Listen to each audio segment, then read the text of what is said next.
Welcome, guys. I'm Anton from Adventure Africa, and welcome to another episode of The Recovery Point. And with me, I've got Willem.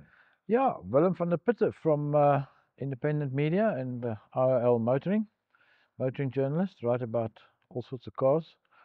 But my passion is off-roading and 4x4ing. And Uh, your Defender. and my Defender, my money pit, yeah.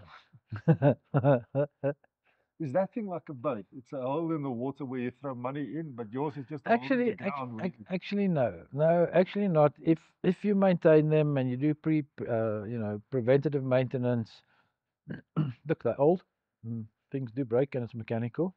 But if you look after them, they'll look after you. Mostly. Can we maybe do like something like a start in a reasonably priced 4x4? Yeah. Although the money that defenders are that they're asking for classic It's not defenders now reasonable is anymore. silly money. No, it's not reasonable. And you can buy Germany for that. Can buy Jimmy. Yeah, well, maybe that is the one, a reasonable 4x4. Yeah. Anyway, guys, this week we are chatting a little bit about the Nissan Navara and their plans about opening. Well, are they going to keep their plant open here in South Africa? Is it closing? What is going to happen? And then also a little bit Ineos. Mm, We're going to talk a little bit Bush, the Moremi, and then we're going to do our Will We Take It to the Bush again? yes. Cool. So, Willem, let's start. Nissan Mm, Navara. I've got the Stealth this week. Um, yeah. we actually did the Spirit of Africa, me and you together Yes. Yeah. We got in the Warrior. We came third. third. Yeah. Well, we're decreasing. The previous one we came second. We came second. Yeah, but Next year we have to make next year it we up. have to. Yeah. And then we've covered all the bases: gold, silver, and bronze. We're just working on a collection. That's all. But yeah, okay. Nissan, and then Nissan Navara. We spoke in the previous episode about the Navara, and the fact was, literally, I think it's 3, maybe 4 years ago, it was the number three Yeah. best-selling bucky in the country, and all of a sudden they're sitting at five, six. Four. They're not They're not. maintaining their No, volumes anymore. They I were know. selling over, I think, 1,500 buckies a month. Well, they were doing incredibly well, and like we said in the previous episode, is there's not a definitive reason. There's not something you can put your finger on and say, bang, that's why. Um, that they should be competing with um, Isuzu. I mean, you're not gonna. I mean, you can't play with Ford and Toyota. That's just let them be, let them do their thing. We know that. But they way behind, and I just I don't know. I don't think it's just marketing. I don't think it's just product. It's just I don't know. I don't even think Nissan knows. The thing is, and I don't understand it because it's a hell of a good It's a hell of a bucket. good. It is. I mean, we've said it before. I think it's the only double cab that can carry a ton. Um, and that suspension that it's got in, what is it? Parabolic? What do you call Yeah, progressive coils? coils at the back. Yeah. That thing has uh, amazing ride. I mean, There's it's there's a video that they showed us at the Stealth launch of doing, I think it was 40 kilometers per hour, 60 kilometers per hour, and 80 kilometers per hour with a leaf spring bucky and their bucky with a bucket of water on the back. And the difference is remarkable. Remarkable. At 80 kilometers per hour, the water is flying everywhere into the back of the leaf spring bucky, and on the back of the Navara, it's just shaking. So the suspension is good. Somebody asked the question. One of my colleagues asked the question on Twitter the other day, why? And some of the answers came through that they find the interior a little bit aged. well, then you But that the I Hilux don't is buy that. also aged. I No, mean, exactly. I the don't buy that. D-Max. I'm sorry, it's a new D-Max. It's 4 years old here in our country, but it's old compared to the Ford. Yeah, but I don't buy that it's exclusively the interior. I mean, the seats are comfortable, all that sort of stuff. And the tech may not be the tech that the Rangers had, but the Hilux doesn't have that tech, and Hilux are selling thousands. They just can't They keep up. outsell Ranger 99% of the time. But just interestingly on that Hilux, I mean, Ranger sells more double cabs than what than what Toyota does. I mean, that's just not everybody knows that, but that is the fact. And Ford does sell more double cabs than what Toyota does. So I don't buy that, because when you're driving I mean, what do you want if you're driving a double cab bucky? If you want GWM tech with enormous screens and touch buttons and lights and mood lighting and goodness knows what else that that they have. And the Windows song comes on when you press the start button. So that shouldn't be why you buy a bucky. No, I think I don't actually know. I mean, and unfortunately, like you alluded to earlier, is there's the very real threat that the factory is in the process of shutting down. that is a possibility. Listen, I don't think Nissan will ever admit to it that it is a possibility. I think You must remember, they're they fully started aware also of it. building what in the last year for the whole of Africa. Yeah, I don't always buy the whole Africa thing. So even you need, if you have a factory, if you need bulk, you need big numbers. And unfortunately, when NP 200 closed down, there was another line that was going to be put in place that would replace that. But when Russia decided to invade Ukraine. the Ukraine, things just it sort of put an end to that. So that's affected them normally. If you have a manufacturing factory that builds cars, you need bulk. I mean, we're seeing the same with Mercedes-Benz. We don't know what's happening with Mercedes-Benz fully yet, with the 30% tariffs Tariffs. that Trump has done, and Mercedes-Benz exports a hell of a lot of cars to the C series, And that's going to affect C, BMW as well. C class. No, no, well, it's not going to affect BM, because Merck, all their C classes, many of them, most of them, go to the States. So now they need to try and find new markets and try and figure out what's going on and try and get a workaround like that. BMW doesn't export that, despite the fact that they exclusively manufacture the hybrid X3 here, they don't export to the US. And what they've done is they've boxed clever. They're exporting to Canada. So with Trump playing games with Canada, Canada saying, well, go play your games, we'll take our X3 from South Africa. But they're producing bulk quantities. Ford, bulk ranges. Toyota, bulk Hiluxes, bulk Corollas, all the stuff that they build there. So if you're selling, let's say you sell on a good month 600 and you export a couple of hundred into Africa, that's not a business model. And I had that discussion at the launch of the Stealth with one of the Nissan executives. They're fully aware of that. So they are trying to mitigate that by coming up with some other line, with another product that they can produce here, that'll be a mass product. And in order to have a mass product, Africa is not your market. South Africa isn't your market. Europe is your market. Europe is your market. So they need to make something that they can export to Europe. So we for a brief period, I think it was 3 or 4 months, we had is it the Nissan Terra? Yeah. We had it in South Africa. Yeah, nobody mentioned it. It was just there. We saw there was nothing. and then it went away. And it was never in 4x4, guys. It was just 4x2. Yeah. And I saw it. I saw the videos of it online when they launched it in Australia and in Asia and stuff like that. It's a hell of a nice vehicle. Yeah, it's a hell of a nice vehicle. It is definitely a Fortuner and Everest contender. Yeah.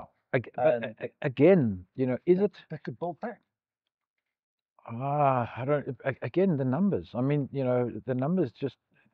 You're not going to take away from where they're currently building and saying, okay, let's move to South Africa because we feel sorry for them. Nissan is in an incredibly unfortunate position in that Qashqai is a brilliant car. It's a fantastic car, but it's built in Europe and it's too expensive to import. Yeah, they're not. It's like the new Kia Sportage. Yeah. The new Kia Sportage is $1 million. The Honda CRV. Yeah, it's $1 million for a Honda CRV. But on Nissan specific, the things that they're bringing from Europe are too expensive, not helped by our disastrous rand and the dollar exchange rate and dollar euro rate and the yen and everything else.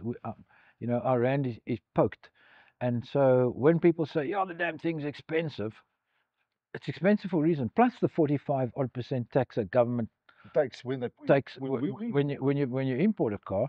So you're looking at, you know, so the first time I really realized that, I can't remember what it was. I think it was one of the alphas.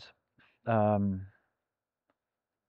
think one of the alphas that came in, and we were sort of looking at like, this is not a 900,000 rand car. Take away 40%, then it makes sense. then it makes sense. You know, then it's a 600,000-700,000 rand car. With all the stuff, I mean, it's bonkers, man. But we digressing. Let's get back to the Navara itself. So currently we've got the Stealth, which is the entry level top spec 4x4. Yeah, Then we've got the Pro 4X, which is the mid level top spec 4x4. yeah.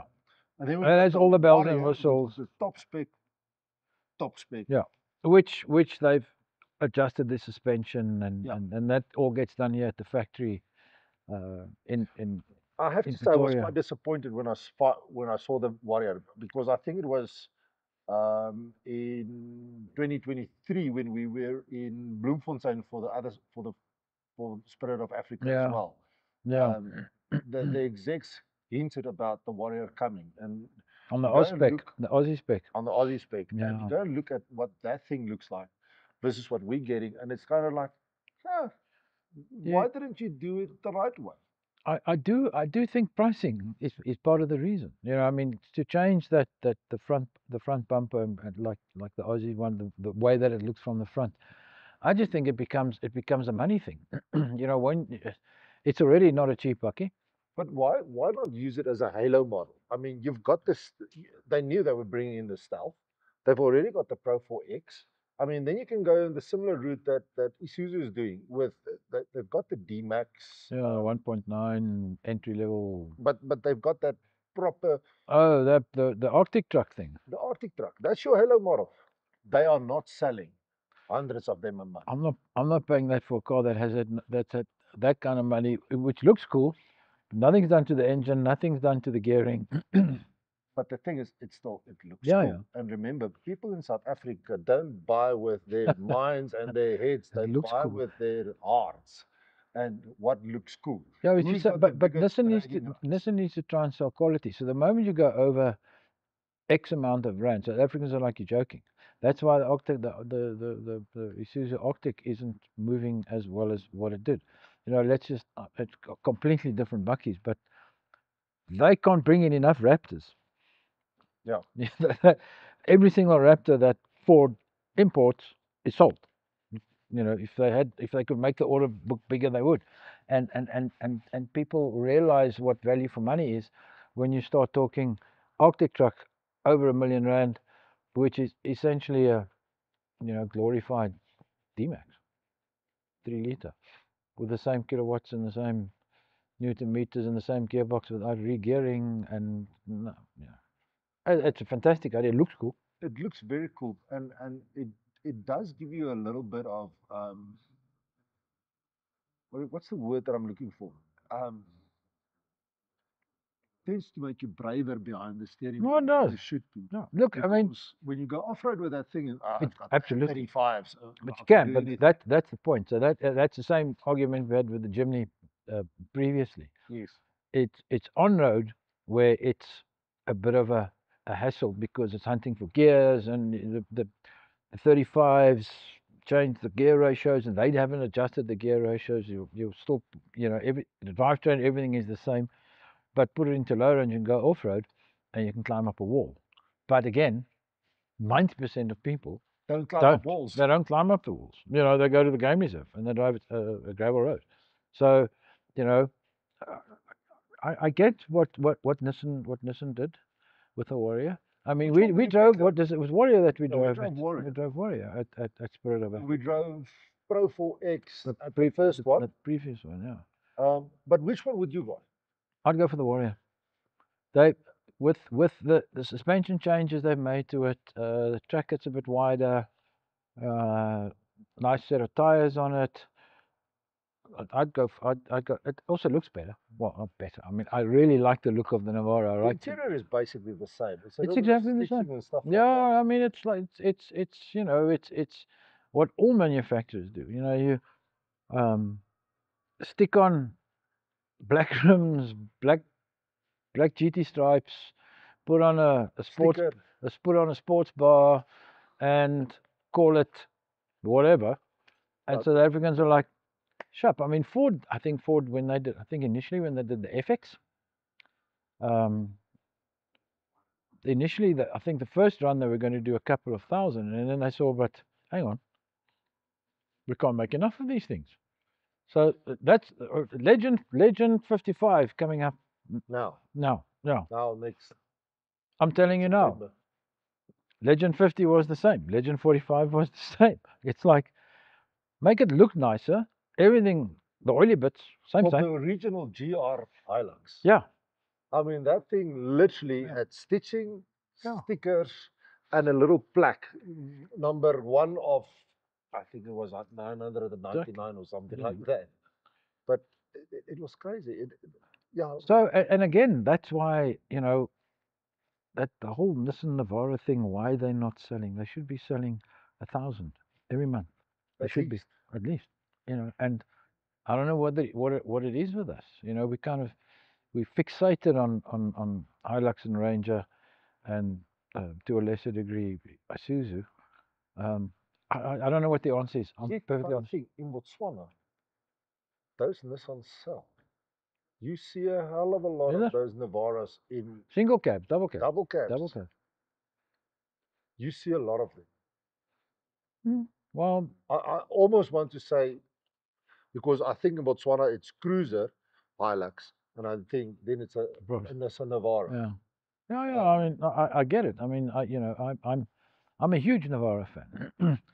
You know, every time we drive past one, my partner, she's like, Navara. So I say, oh no, I like it. She knows I like it. That's why she points them out. Yeah. And then the second thing that comes out of my mouth, I cannot understand why they don't sell. Yeah. It baffles me. It absolutely baffles me. And I don't think there's a, like I said earlier, button you can push and say, let's fix that, and we're going to be selling a whole lot more. What we can do is say, listen, if you're looking for a bakkie, just go and drive. At least go and look at it. Go and drive the Nissan. At least go look at it, drive it, and then make your decision and don't believe everything you read. Because I think it was in March, they had a special 720,000 rand. You could get the 4x4 Pro 4X double cab for 700,000 rand. I would have got it if I'd known about it. No, I don't have the 700,000 rand. I'm a journalist. But I would have begged, borrowed, and steal. I would definitely have got that. It is a decent bakkie. I love them. I've got 3 favorites, and that's one of mine. It's one of mine as well. No, no doubt. But let's go back in time a bit to, I think, was it 2022? When we got on a plane and flew to Scotland to drive an Ineos Grenadier. What we've been waiting for 4 or 5 years since we first started seeing pictures of it. Yeah. Now, in my opinion, it is a brilliant vehicle. It is a brilliant vehicle.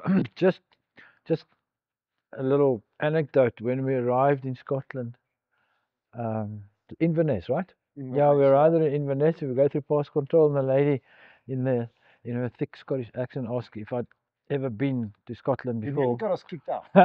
You nearly got us kicked out. I said to her, yes, I was here a few years ago when the Springboks kicked your ass. Like 45, 2 or 3 or 5, I can't remember what the score was. We really. And I was standing behind you, and I was like, Willem, shut up, Willem, shut up. And she's like, welcome back, sir. Yeah, it was more like a German kind of trip, because it was a blitzkrieg to Scotland. Yeah, and back, yeah. I mean, I think we spent more time on the plane than we spent in the driving the car. And yeah, I think it's a hell of a car. I absolutely adore that car. Um, But will you take it to the bush? absolutely, without You, without a moment's doubt, will I you take see, it. my problem is that I belong to most of these groups about the Ineoses, In your Grenadiers, Grenadiers. Grenadiers. Yeah, yeah. Um, and the guys are complaining about silly glitches. Um, I mean, the one guy the other day said a certain light comes on if you don't use a certain thing with a certain pluggy, and it's, it's literally silly, gimmicky things Yeah, that I've, goes wrong. I mean, Sorry, just before we go, I can remember when we were driving it at one point. A couple of the vehicles were giving us problems, and they said, "Listen, it's a software issue," and they literally upgraded the software yeah, overnight. the one night Yeah. or the first night, so that we can drive it again. Yeah, you know, I met a guy and I asked him, you know, I've read and I've seen and a couple of guys saying a little issue here and a little issue that. And he was saying that as more of them get sold worldwide, um, there are forums and the forums are getting bigger. And whatever issue you have is not unique to you. So you go into the forum and you say, look, I've got this light coming on. What does it mean? And somebody in Well, Belgravia, who had the same issue, says, "Oh no, this is what you need to do to sort that out." So I think it's the same with Hilux forums, Defender forums, all these things. Is like, and that's the beauty of modern no, hold on. technology. Here's the difference. The Hilux forum and all those forums. I mean, when the new I know what Hilux you're going to comes say. out You next can, year, now, in the first month, they're going to sell what these guys are trying to sell in a year. Because Fun. they were aiming, I think, for 1,000 in Yeah, the first year in in Africa or something like yeah. You know, I get where they're coming from, but the it's the biggest downfall is pricing. Done. That's all. It's just a hellishly expensive car. that.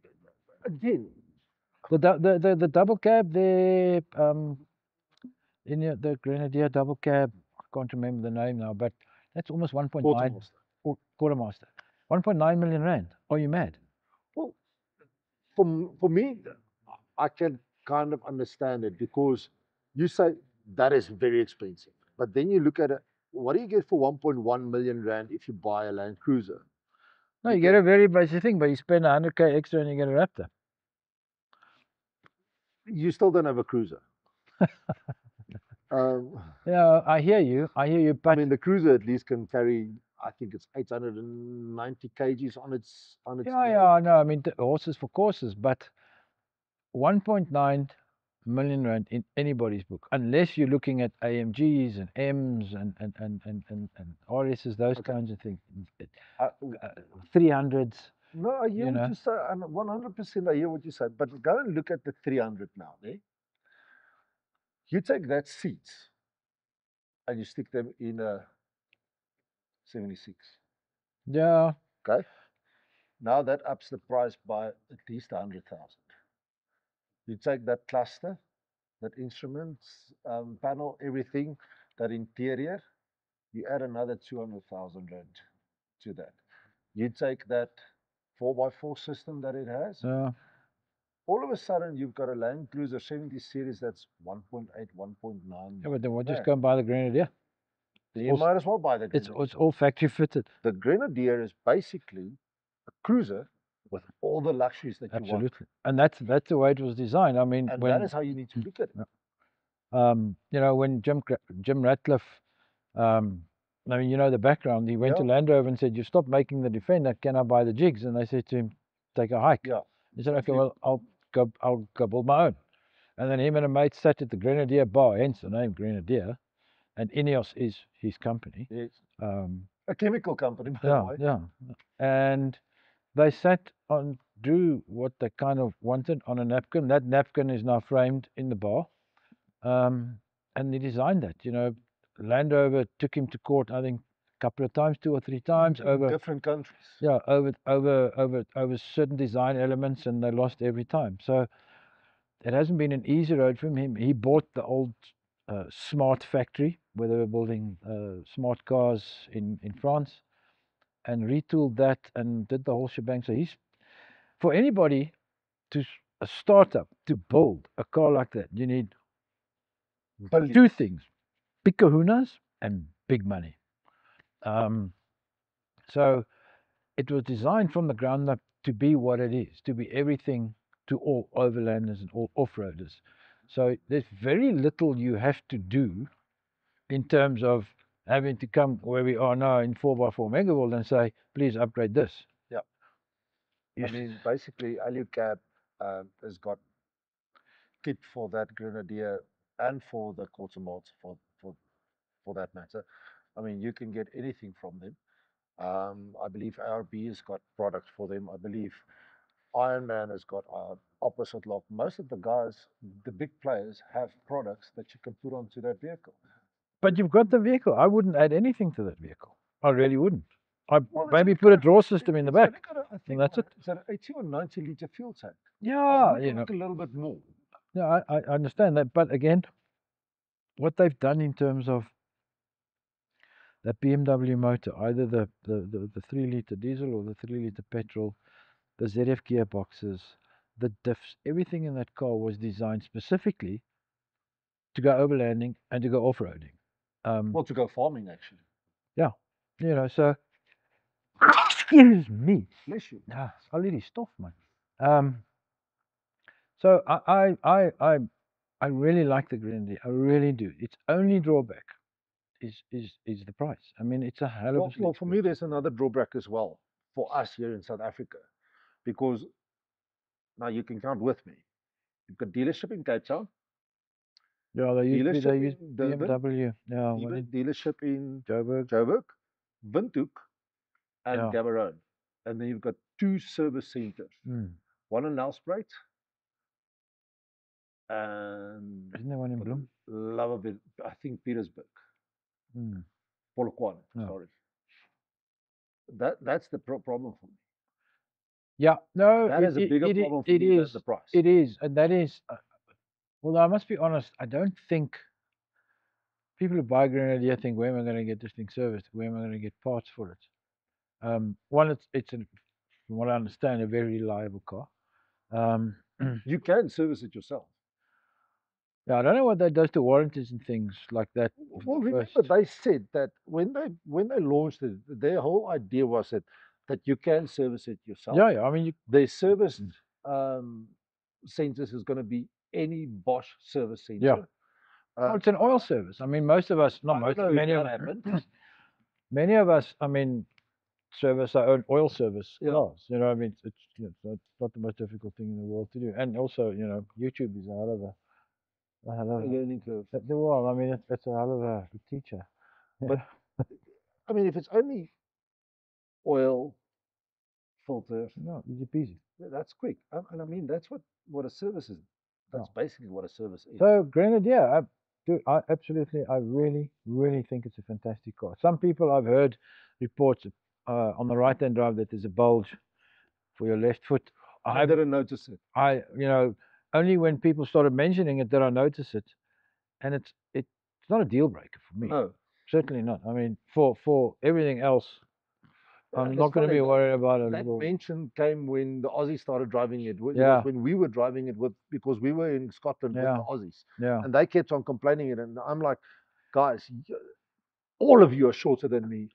And if it's not bothering me with my size 13s, go stuff yourself. You're talking cuck. You're just looking for an excuse now to complain about something. Well, that's the Aussies, you know. They're not complaining that we beat them in cricket or rugby. I really hope they're going to complain this week. Yeah.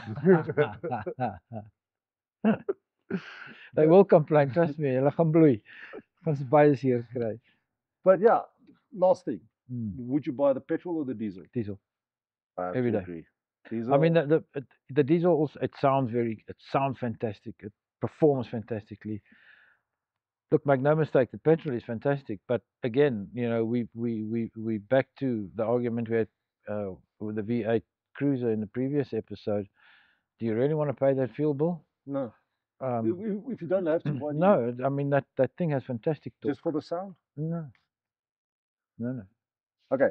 let's talk destinations. You've been to Muremi, but I understand you went to Muremi briefly.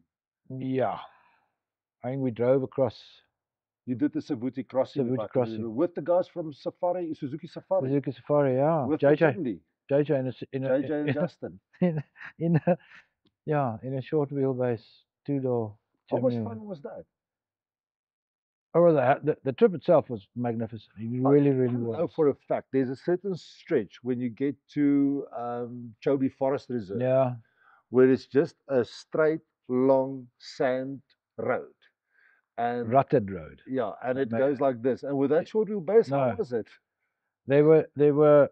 Uh, it was a partner drive. So at one stage, I said to my girlfriend, "Look, hier moet ek uit," because it was just so uncomfortable.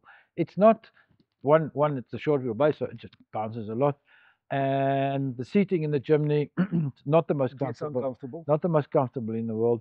My backside was starting to ache, and I know I complain a lot about my backside because I don't have one. And you're like 90 years old. Yeah, almost. So just to get out, but it's dusty. Yeah, it's dusty, and it's a very, very uncomfortable. But we saw fantastic game Listen, as well. it should be on most people's bucket list to go and Absolutely. do the Savuti crossing. Yeah. I mean, you get in. For me, I've done it a couple of times. It stays beautiful. We went from Kwai and then we went Yeah. across. Yeah. So the Kwai concession is just before Northgate Yeah. of the Muremi. You guys didn't really go into Muremi. You went No, into we the Savuti yeah, I gates, went Savuti. and then that go Yeah, through to the Mababe Depression and Yeah. straight up. So for me, the Kwai is very special. I mean, there is so many animals in there. There is literally everything except rhino. Yeah. Botswana is special in the sense of they only have rhinos in Kama Rhino Sanctuary. And I know everyone is going to say, yeah, but they do have in the north of the Muremia and the Kavango Delta. Yes, I know, but you don't really want to tell that to everyone. Well done on that. Well done on that. But yes, there are in certain areas in the Delta you can get. Yeah, you went to Opipana. You have to say that loud, right? Well, I've been to two already, and Opipana is it's Yeah, it's an experience. It's an Let experience. me put it that way. It's an experience. Yeah. Not something I'm going to do again soon. yeah, Not if you because of go, take goggles where it and was. take a mask. Yeah, and a massive vacuum cleaner Yeah. when you get home. Just so much dust. But I've been reading. I mean, like I follow a lot of social media sites that revolve around off-road overlanding and trips and things like that. And what I'm starting to find, I'm starting to read more and more, is that Botswana is becoming very expensive. It is. It's not rand friendly anymore. No, it isn't. So there's actually two problems to that. And the first one, yes, it's getting expensive. I mean, um, it doesn't sound expensive when you say it's 220 rand per person to sleep over in somewhere like the Kwai or Mababe or something But you like don't that. get anything. No, you don't get anything. You're not getting anything. You're getting bugger all. Yeah. You're lucky if you get a long drop Yeah. and some kind of shower facility. But it's open. You don't get a lot. And 220 rand, it doesn't sound like a lot, but now take into consideration if I take myself, my wife, my three kids, all of a sudden I'm paying 1,100 rand per night to sleep. That's without park fee. Hold on, that's when you sleep outside. Yeah. So if you sleep in the park, it's the same. It's 220 rand per person per night. Yeah, this is where they are weird. Because anywhere else in the world, if you pay 220 rand, you pay for tonight, and tomorrow you leave. Yeah. In Botswana, if you pay for tonight and tomorrow you leave, you have to pay for tomorrow as well. Really? That Yeah. I didn't know. You have to pay for today and tomorrow, even though you're leaving tomorrow. Only if and you're spending one night. You're only spending one night, you have to pay for 2 days. But if you go for 3 days, you only pay if you stay for 2 nights, you pay for 3 days. Yes. Each day that you're in the park, whether it's a half an hour in the morning before you get out, Yeah, you see, and that's, I mean, I'm reading then it more and more becomes about those very, things. very So, expensive. and you know, And that's all the national parks in Botswana. yeah. And when you start looking at lodges, they're now saying, well, look, it's euro dollar. Yeah. You know, so as a South African, sorry about your rand, but if we're going to be charging $700 or $800 a night in a lodge, just because you're SADC, and they don't even have SADC discounts. No. You know, so well, the national parks at least has got SADC discounts. So they've got resident. when we booked also, they've got when we went citizens, last time, citizens, residents, and SADC SADC rates and international. And internationally.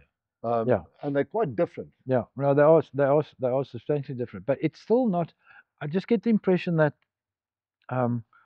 they sort of cotton onto the world tourism thing, and because of what Botswana offers in terms of wildlife, and it roams literally wild. It's not the Kruger Park. No it literally it roams wild, and there's nothing more than an American and a European likes. That's what they like, you know. So they sit there and they'll sit all day and watch the animals walk past, and they're prepared to pay for they're prepared to pay the dollar and the euro.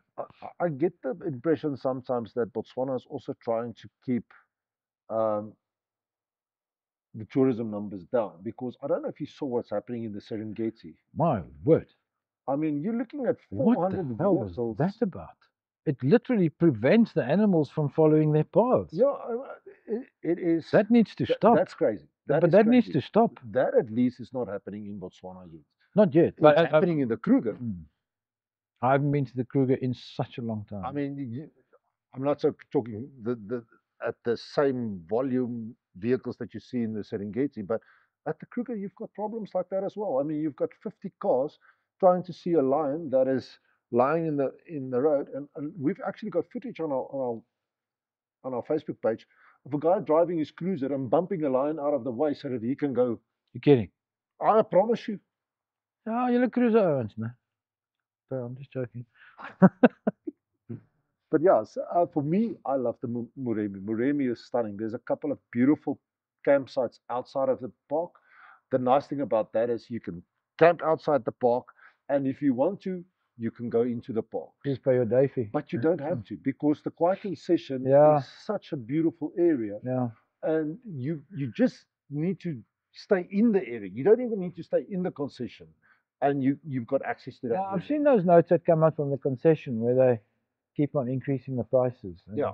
You know, overlanders are saying, geez, guys, you know, you're making Namibia more and more of a destination for us to go to, rather. The funny thing about Kwai Concession as well is, I mean, I was driving with the Aussie from ARB, and I was telling him, you know what, here in Botswana, you don't really see caravans. The guys are rooftop tent campers or ground tent campers or trailer campers or something like that.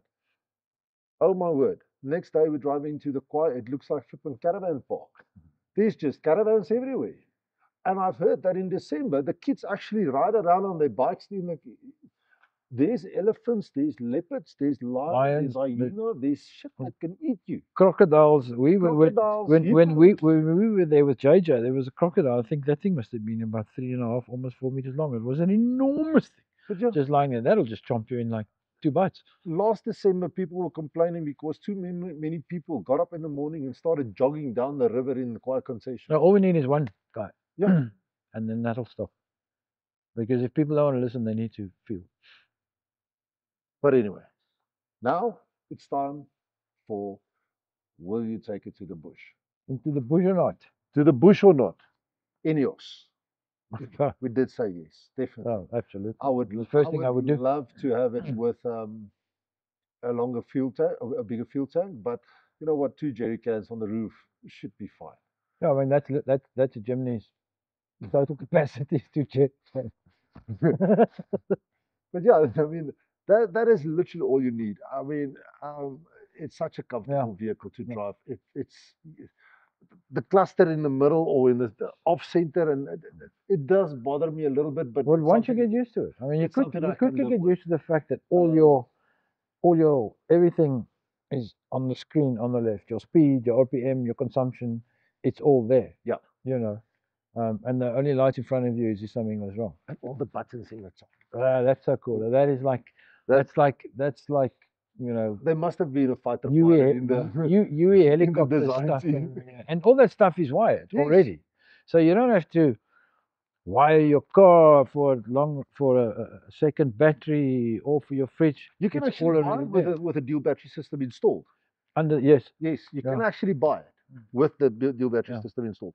Okay, so hell yes. yeah, hell yes, Okay, next one, Isuzu, yeah, definitely. yes, yeah, yeah. Which one though? Would you take the 1.9, No, the 3 liter, 3 liters, absolutely. the 3 B liters. Cross? That's what they call it. Yeah, the V Cross. And they've got the 40-year or Yeah, 45-year edition one. That one comes yeah. out with a canopy. Definitely, I would I would take that one definitely for take an Isuzu. It's we all know Isuzu. It's reliable. It's not going to break down. There's a decent network. It's like it's The basically technology is 30 years old, so yeah. everyone You can work know, on it. it's basically the same.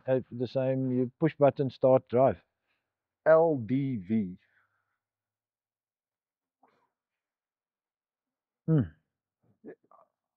I want to Mm. say maybe because I think that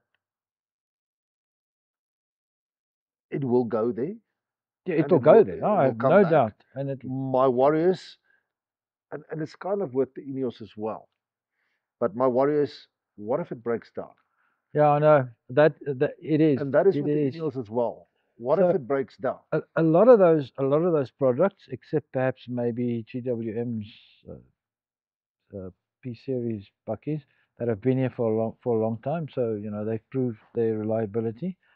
Some of the other products that the Chinese have brought in, we haven't tested the longevity of it yet. So No. you know, so let's. I mean, I hate using the Hilux as an example every time, or a Ranger for that matter, or an Or an Isuzu. Isuzu.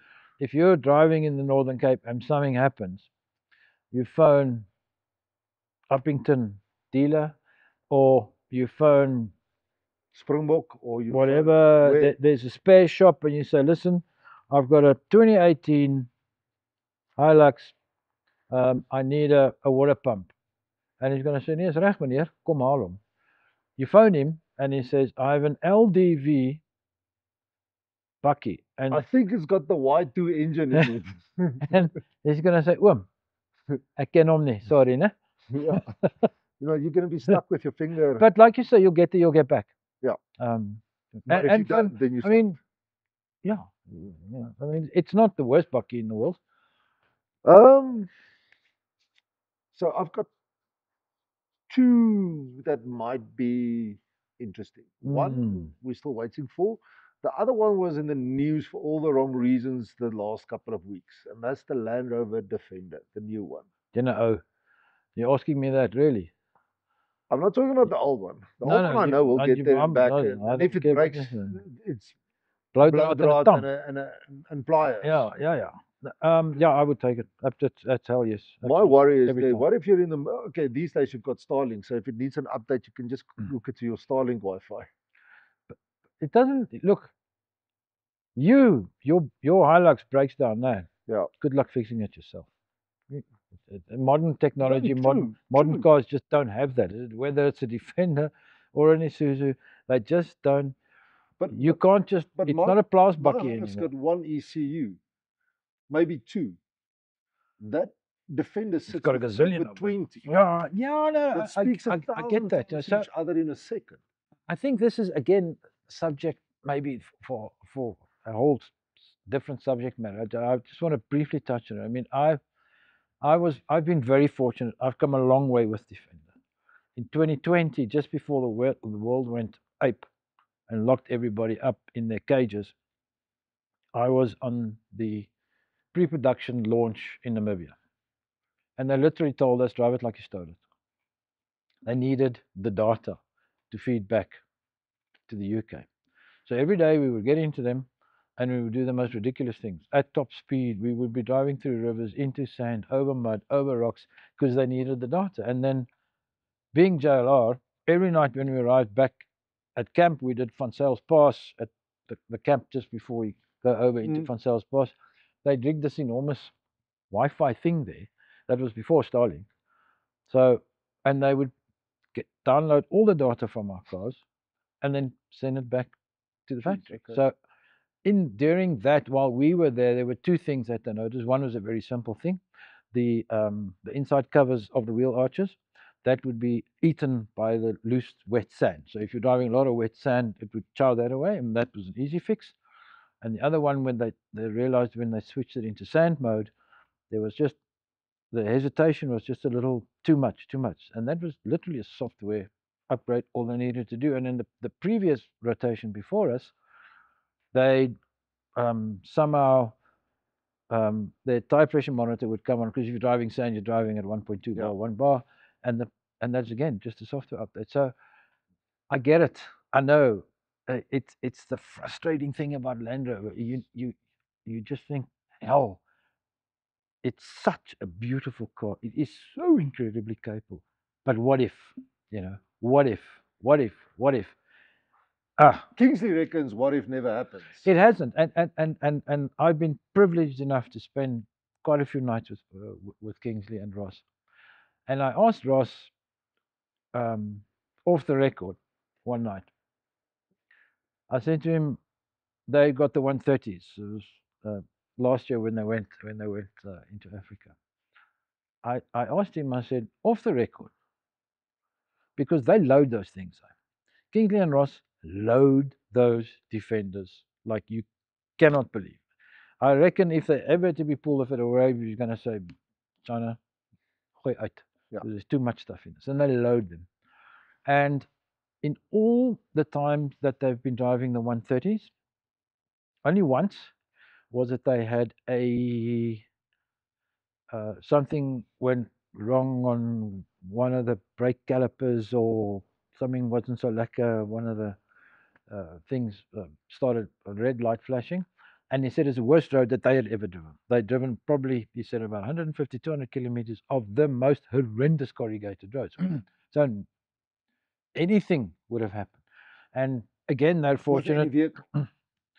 So they're fortunate. They have Starlink. They link up, plug it in, override it, which not everybody has the ability to do. No. Dude, I would take it tomorrow, in spite of like, what if? I'll take the chance. So I'll stick with the maybe. I think let's meet in the middle with just a yes. No, dude, I'm right I would at the drop of a hat, and I know I've seen the stuff on videos, and I've seen the reviews, and I've seen the guys who say, I've heard the stories. I've heard the stories, but you know what? It's like, it's not going to happen to me. What happened to me? This is then goodbye from us. We'll see you next time. But until then, please like, subscribe, ring the bell icon, and we'll see you again. Cheers.